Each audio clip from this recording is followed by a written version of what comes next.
It was the summer of 1990, a time of road trips, cassette tapes, and the promise of freedom. 19-year-old Barrett Beck, a bright and kind-hearted young woman from Sturtevant, Wisconsin, was driving alone to a computer training class in Appleton. It was supposed to be an ordinary 2-hour journey, but she would never arrive. Her van was found days later, parked neatly in a shopping center lot. No signs of struggle, no broken glass, no clear answers, just a haunting silence that whispered, something terrible had happened. In the weeks that followed, an entire community was gripped by fear. Posters of Barrett's smiling face lined small-town streets. Volunteers scoured fields and riversides. And as days turned into weeks, the hope of finding her alive began to fade. Then came the discovery, one that would shatter hearts and ignite one of Wisconsin's most frustrating and haunting homicide investigations. It would take years, multiple suspects, and shocking confessions before the truth, or something close to it, would finally emerge. This is the story of Barrett Beck, the young woman whose mysterious disappearance and tragic death would haunt Wisconsin for decades.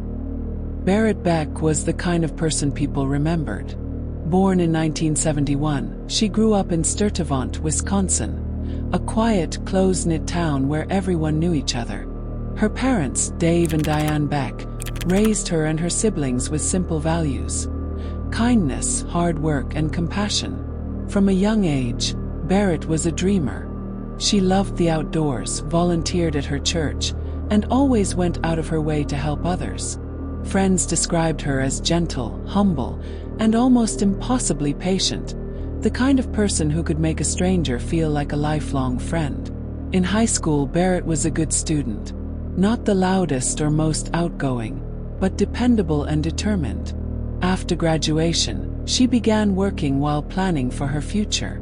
That summer, she decided to take a computer course in Appleton, a short trip north that would give her a new skill set in the growing world of technology. She was excited. Nervous maybe, but mostly excited. It would be her first solo road trip. Her parents had some concerns. She was only 19 after all, but they trusted her. Barrett was responsible, level-headed, and always called when she arrived somewhere. In many ways, she represented the innocence of that time. A young woman stepping into adulthood, chasing opportunity, unaware that darkness could strike in the most ordinary of moments. To her family, Barrett wasn't just a daughter. She was their light. And in the months that followed her disappearance, that light would become the symbol of a community's determination to find justice. It was July 17, 1990. The morning sun was already warming the Midwest air when Barrett said goodbye to her parents. She was driving her light blue 1987 Plymouth Voyager van, packed with clothes and personal items for her short stay in Appleton. Around 9:30 a.m., she stopped at a gas station in Rosendale, a small town off Highway 26. A surveillance camera captured her, calm, polite, paying for fuel and snacks. It would be the last confirmed sighting of her alive. Somewhere along the road between Rosendale and Appleton, Barrett vanished. When she didn't arrive for class, her family grew worried. By evening, they began calling friends and police departments along her route. The first 24 hours were filled with denial. Maybe she'd stopped somewhere, maybe her car broke down, but deep down, her parents felt something was wrong. Then 2 days later, her van was found. It was parked outside a Fond du Lac Shopco parking lot, doors locked, windows intact, and her belongings still inside. It looked as though she'd simply stepped away and never returned. But those who knew Barrett said that wasn't like her. She was cautious, mindful, and always checked in. This wasn't a disappearance by choice. Something or someone had stopped her.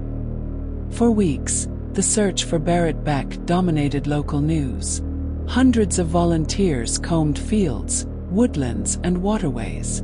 Helicopters scanned rural areas while police followed every tip, every possible lead. But each clue seemed to dissolve into nothing. Then, on August 25, 1990, more than a month after she vanished, a farmer made a grim discovery. In a secluded ditch off a rural road near Waupun, he found human remains. They were identified as Barrett Beck. The scene told a quiet, horrifying story. Her body had been there for weeks, exposed to the summer heat. She had been strangled. There were no signs of robbery, and no clear indication of who might have done it.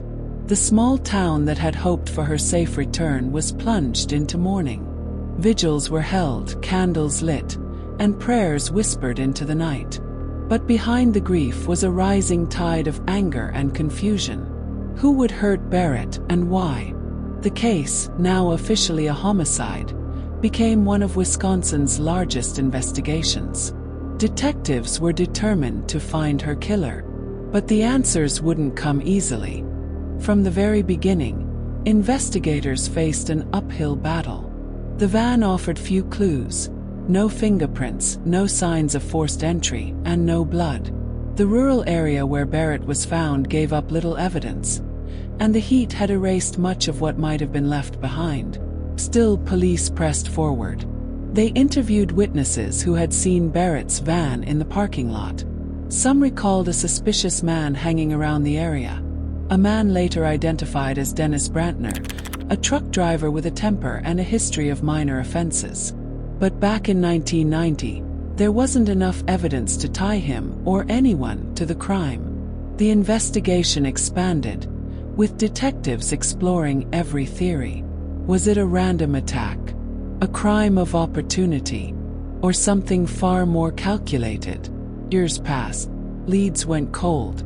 The Beck family continued to push for justice, refusing to let Barrett's case fade into memory. Then, decades later, forensic technology gave investigators a new weapon. In 2014, Fond du Lac County Sheriff's detectives re-examined the evidence. This time, they focused on a small item: Barrett's van. Dust inside the vehicle had been carefully preserved for years. And in that dust, DNA was found, belonging to one man, Dennis Brantner. Brantner was no stranger to the area. He had lived near where Barrett disappeared and had a history of violent outbursts. When confronted, he denied knowing Barrett, denied ever being in her van. But the DNA told a different story. The pieces started fitting together. Witnesses recalled a man matching Brantner's description seen near Barrett's van in 1990. He had been a trucker passing through the same towns that day. And though decades had passed, his story didn't add up. Investigators built their case brick by brick, combining old reports, new forensics, and hours of interviews. Finally, after 25 long years, they believed they had their suspect. In 2015, Dennis Brantner was arrested and charged with first-degree intentional homicide. It was the moment Barrett's family had prayed for, and yet it carried an eerie uncertainty.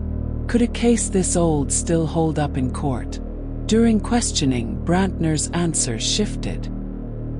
He claimed he didn't remember, then said he might have brushed against her van. But his DNA was found throughout the vehicle, on items that suggested more than casual contact. Still, he insisted he was innocent. No confession, no remorse. The trial began in 2016. The courtroom was packed, reporters, locals, and family members all waiting to hear what really happened to Barrett Beck. Prosecutors argued Brantner had abducted and killed her, a crime of opportunity fueled by rage. The defense countered that DNA alone couldn't prove murder. After tense deliberations, the jury failed to reach a verdict. A mistrial was declared. But prosecutors weren't giving up. 2 years later, a retrial brought new testimony, and Brantner was again found guilty, this time of reckless homicide. For the Beck family, it wasn't the perfect outcome, but it was finally something. As the verdict was read, the courtroom fell silent. Brantner showed little emotion. But behind him, Barrett's family held each other, decades of grief flooding the room. The sentence was 10 years in prison, a far cry from the life sentence many had hoped for. But the judge emphasized the significance. A case unsolved for 25 years had finally reached justice. Even so, not everyone agreed. Some still questioned the strength of the evidence. Could dust alone convict a man? Others felt it was closure enough, proof that Barrett's story hadn't been forgotten. For her parents, the fight was never about revenge. It was about truth. And after all those years, they finally had a name. The death of Barrett Beck changed Wisconsin forever. Her case became a symbol of persistence, of what dedicated investigators and a determined family could achieve, even decades later. In her hometown, Barrett is remembered not for how she died, but for how she lived, gentle, bright, and full of promise. Her story inspired conversations about safety, forensic preservation, and justice delayed but not denied. Even now, her name carries weight. A reminder that every cold case deserves another look, and every victim a voice. Barrett Beck's story is a haunting reminder that evil can hide in plain sight, but truth, no matter how long it takes, always finds a way to surface. If you found this case compelling, don't forget to subscribe for more true crime stories that uncover the truth behind the darkness. Until next time, stay sharp, stay vigilant,